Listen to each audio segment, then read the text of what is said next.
Hello my dear student, welcome back to Aryan classes. Aryan ક્લાસીસમાં તમારું હાર્દિક સ્વાગત કરું છું.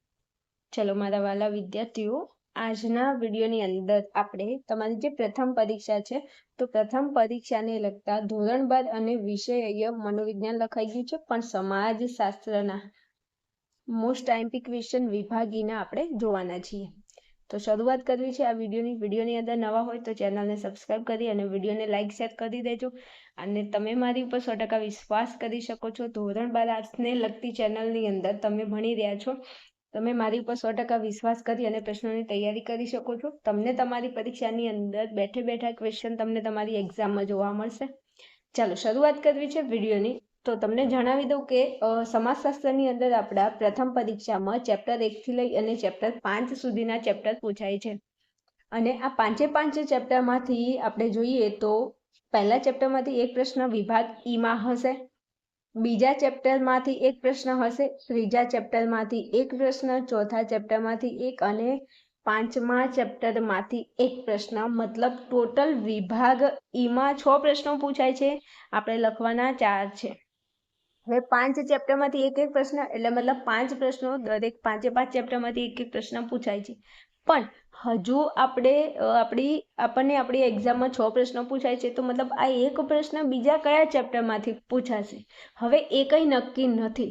તમને અહીંયા બીજું ચેપ્ટર આપેલું છે, ચોથું છે અને પાંચમું છે. આ 3 ચેપ્ટરમાંથી એમને મજા આવે એ ચેપ્ટર ઉપાડીને એમાંથી કોઈ પણ એક પ્રશ્ન પૂછી લેશે. મતલબ 5 ચેપ્ટરમાંથી તો એક પ્રશ્ન એટલે 5 પ્રશ્નો પૂછે, પણ વધારાનો જે એક પ્રશ્ન હજુ બાકી છે એ તમને ચેપ્ટર 2, ચેપ્ટર 4 અને ચેપ્ટર 5માંથી પૂછી શકે છે.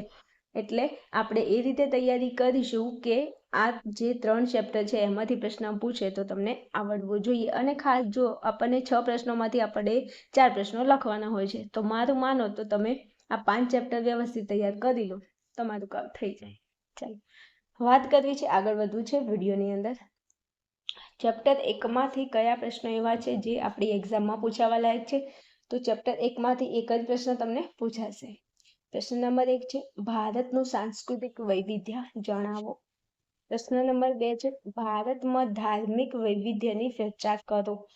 પ્રશ્ન નંબર 3 છે, રાષ્ટ્રીય એકતાનો અર્થ સમજાવી તેના સહાયક પરિબળો વિશે ચર્ચા કરવાની છે. સાંસ્કૃતિક વૈવિધ્ય, ધાર્મિક વૈવિધ્યમાં કશું નથી. તાંબાળ બેચના વિદ્યાર્થીઓને મસ્ત ભણાવ્યું છે, એકવાર ફરીથી રિવિઝન કરી લેજો તો આપણને પ્રશ્નમાં ખબર પડી જાય. ચાલો આગળ વધવું છે. તો ચેપ્ટર 2 માંથી કયા પ્રશ્નો એવા છે જે મોસ્ટ આઈએમપી છે, તમારી એક્ઝામમાં પૂછાય છે? તો ચેપ્ટર 2માંથી એક પ્રશ્ન તો ડેફિનેટલી પૂછાવાનો છે, પણ બીજો એક પ્રશ્ન કદાચ આમાંથી પૂછી શકે છે.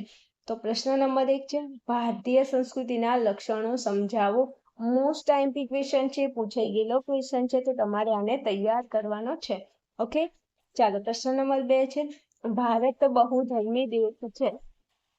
આ વિધાન તમારે સમજાવવાનું છે. પ્રશ્ન મોસ્ટ આઈએમપી છે, પૂછાઈ ગયેલો છે, ઘણીવાર પૂછાય છે, એટલે તમારે આ પ્રશ્નને તૈયાર કરી લેવાનો છે. ઓકે, ચાલો પછી પ્રશ્ન નંબર 3 છે, ગ્રામીણ સમુદાયનો અર્થ અને તેના લક્ષણો સમજાવો. આ પ્રશ્ન ઘણીવાર પૂછાઈ ગયો છે, 10 સ્ટાર વાળો પ્રશ્ન છે, 10 સ્ટાર, અને આ પ્રશ્ન તમારે તૈયાર કરી લેવાનો છે. ઓકે, ચલો પછી પ્રશ્ન નંબર 4 છે, શહેર સમુદાયના લક્ષણો સમજાવો. આ પણ પ્રશ્ન 1-2 વખત પરીક્ષામાં પૂછાઈ ગયેલો છે, જે તમારે તૈયાર કરવાનો છે. ઓકે, ચાલો હવે ચેપ્ટર 3ના મોસ્ટ આઈએમપી ક્વેશ્ચન જોઈએ. એના પહેલા મારા દરેક વાલા વિદ્યાર્થીને જણાવી દઉં કે તમે એવું ચાહો છો કે તમારે તમારા ધોરણ 12 આર્ટ્સને લગતા જે 4 વિષયોની તૈયારી વ્યવસ્થિત કરવી છે, તો તમે મારા આર્યન ક્લાસીસ એપ્લિકેશનમાં જોઈન થઈ અને રામબાણ બેચની અંદર જોઈન થઈને તમે 4 વિષયની તૈયારી સારી રીતે કરી શકો છો. 4 વિષય તમને મળી જશે ફક્ત 1499 રૂપિયામાં. એક જોડી કપડામાં તમને સારા એવા 4 વિષય મળી જશે. તમે આની પદ્ધતિસરની તૈયારી કરી શકો છો. ઓકે, વધારે માહિતી મેળવવા માટે તમને અહીંયા જે સ્ક્રીન ઉપર નંબર આપેલો છે એના ઉપર તમારે મને કોન્ટેક્ટ કરી અને વાત કરી શકો છો, મેસેજ કરી શકો છો. ઓકે, ચલો વધારે વાત નથી કરવી, ફટાફટ આગળ વધીએ છીએ. ચેપ્ટર 3ના કયા એવા પ્રશ્નો છે જે મોસ્ટ આઈએમપી તમને એક્ઝામમાં પૂછાય છે?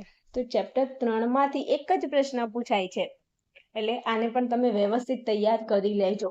કોઈ ચેપ્ટરને તમારે સ્કીપ કરવું હોય તો તમે કરી શકો છો.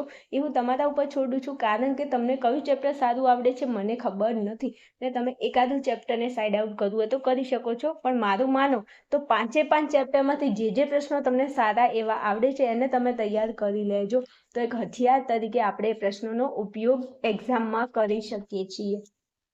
ચાલો, પ્રશ્ન નંબર 1 છે, અનુસૂચિત જનજાતિની મુખ્ય લાક્ષણિકતાઓ જણાવો. એના કોઈ પણ તમને 5 મુદ્દા પૂછી લે કે અનુસૂચિત જનજાતિની મુખ્ય લાક્ષણિકતાઓ જણાવી, કોઈ પણ 5 લાક્ષણિકતા તમે સમજાવો. આ પ્રશ્ન વિભાગ ડીમાં પણ પૂછાય છે અને ઈમાં પણ પૂછાય છે. તો પ્રશ્ન તૈયાર કરી લેજો, તમને બંને રીતે કામમાં આવશે. ચલો, પછી પ્રશ્ન નંબર 2, પછાતપણાના મુખ્ય માપદંડો જણાવો. 10 સ્ટાર વાળો પ્રશ્ન છે. આ પ્રશ્ન પૂછાઈ ગયેલો છે, વારંવાર પૂછાય છે. તૈયાર કરી લેજો, મને કહેતા નહીં કે બેન તમે કીધું નહોતું. ઓકે. ચલો, પ્રશ્ન નંબર 3, અનુસૂચિત જનજાતિનું વર્ગીકરણ કરો. આ પણ મોસ્ટ આઈએમપી છે, કરી નાખજો. ચલો, આગળ વાત કરવી છે તો ચેપ્ટર 4માં આપણે આગળ વધવું છે. ચેપ્ટર 4ની અંદરથી એક પ્રશ્ન તો પૂછાય છે, પણ વધારાનો એક પ્રશ્ન પણ આમાંથી પૂછી શકે છે. ઓકે. ચલો, પ્રશ્ન નંબર 1 છે, સ્ત્રી સશક્તિકરણની વ્યાખ્યા આપી તેનું મહત્વ તમારે સમજાવવાનું છે. મોસ્ટ આઈએમપી ક્વેશ્ચન છે, ઘણીવાર પૂછાઈ ગયો છે. રામબાણ બેચના વિદ્યાર્થીઓ તમને ખાસ જણાવી દઉં કે પ્રશ્નને એકવાર ચેક કરી અને તૈયાર કરી લેજો. ચલો, પ્રશ્ન નંબર 2 છે, સ્ત્રી સશક્તિકરણ માટેના મુખ્ય કાર્યક્રમો જણાવો. એમાં તમને શૈક્ષણિક કાર્યક્રમો પૂછી લે, આરોગ્યલક્ષી કાર્યક્રમો પૂછી લે અને આર્થિક કાર્યક્રમો પૂછી લે. દરેક વિદ્યાર્થીને કહી દઉં, સરસ મજાનું આપણે બેચની અંદર ભણી ગયા છીએ. એકવાર વિડીયો ખોલી અને ફરીથી રિવિઝન કરી લેજો. દરેકે દરેક કાર્યક્રમો બહુ સહેલા છે, રિવિઝન કરી લેજો. ચાલો, પ્રશ્ન નંબર 3 છે, ગુજરાતમાં સ્ત્રીઓ માટેની શૈક્ષણિક અને આર્થિક ક્ષેત્રની યોજનાઓ જણાવો. શિક્ષણને લગતી કઈ કઈ યોજનાઓ છે જે સ્ત્રીઓ માટે આપણા ગુજરાત સરકારે અમલમાં મૂકી છે, અને આર્થિક ક્ષેત્રની કઈ કઈ એવી યોજનાઓ છે જે ગુજરાત સરકારે સ્ત્રીઓ માટે અમલમાં મૂકી છે. પ્રશ્ન એકદમ મસ્ત છે, મહિલાઓ ઉપર ડિપેન્ડેડ આખું ચેપ્ટર છે અને આપણે મસ્ત ભણી ગયા છીએ. વિભાગ ડીના તો એક એક પ્રશ્ન તમને ટીપીને ભણાવ્યા છે, મોજ કરાવી છે. એકવાર રિવિઝન કરી લેજો. ચાલો, આગળ વધવું છે. ચેપ્ટર નંબર 5 ઉપર આગળ વધવું છે. તો ચેપ્ટર 5ની અંદર કોઈ વિદ્યાર્થીને થોડી તકલીફ પડી શકે એવું હું માની શકું છું, પણ એવું નથી કહેતી કે આ ચેપ્ટરને સ્કીપ કરી દો, પણ આમાંથી કોશિશ કરો. કોશિશ કરને વાलों की कभी हार नहीं होती. થોડા એવા પ્રશ્નો તમને આવડે તો પ્લીઝ તૈયાર કરી લો તો ઘણું સારું છે. ચલો, ચેપ્ટર 5માંથી એક પ્રશ્ન તો પૂછાય છે, પણ એક પ્રશ્ન તમને વધારાનો પૂછી શકે છે. ચલો, પ્રશ્ન 1માં સાંસ્કૃતિક પરિવર્તનનો અર્થ આપી તેના લક્ષણો તમારે જણાવવાના છે. પ્રશ્ન મોસ્ટ આઈએમપી છે, ઘણીવાર પૂછાઈ ગયેલો પ્રશ્ન છે, તૈયાર કરી લેજો. ચલો, પછી પ્રશ્ન નંબર 2, સંસ્કૃતિકરણની પ્રક્રિયાના પાસા ટૂંકમાં જણાવો. આ પણ પ્રશ્ન પૂછાઈ ગયેલો છે, વારંવાર પૂછાય છે. મસ્ત પ્રશ્ન છે, તૈયાર કરજો. ચલો, પછી પ્રશ્ન નંબર 3માં કીધું છે કે પશ્ચિમીકરણના પાસા ટૂંકમાં વર્ણવો.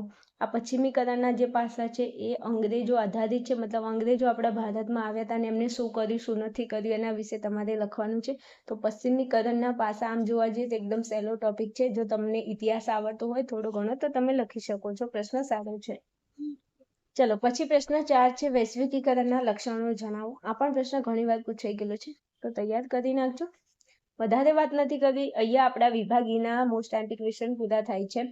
વિડીયો હેલ્પફુલ લાગ્યો હોય તો પ્લીઝ વિડીયોને શું કરો, લાઈક, ચેનલને સબસ્ક્રાઇબ અને તમારા મિત્રો, તમારા ગ્રુપમાં, સ્ટેટસમાં તમે આપણી ચેનલને શેર કરી શકો છો. ચલો, મળીશું કોઈ આવા જ વિડીયો સાથે. ત્યાં સુધી જોતા રહેશો આર્યન ક્લાસીસ.